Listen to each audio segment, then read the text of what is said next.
রান্নায় অমনোযোগী, কাপড় ধোয় অমনোযোগী, বাড়ির ব্যাপক কামে অমনোযোগী। বেয়ান সাহেব, আসলে নতুন নতুন সংসারে গেছে তো, আস্তে আস্তে দেখবেন সব ঠিক হয়ে গেছে। তাছাড়া ওর বাপে একটু বেশি আদর যত্ন দিয়ে মানুষ করছে, মেয়েরে তেমন কাজ কাম শিখতে পারে নাই। এই জন্যই তো এই অবস্থা।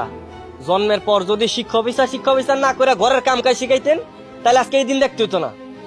আমরা ভালো মানুষ দেখা নিতে আইছি। আমাকে জায়গায় অন্য কি হইলে গার ধরে বাবার বাড়িতে পাঠাই দিত। এরকম মাথার বোঝা নিয়ে কেউ সংসার করতো না।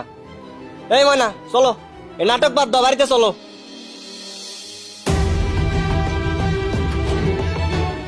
করিম, মায়ের তেলে যাক, সংসার করুক।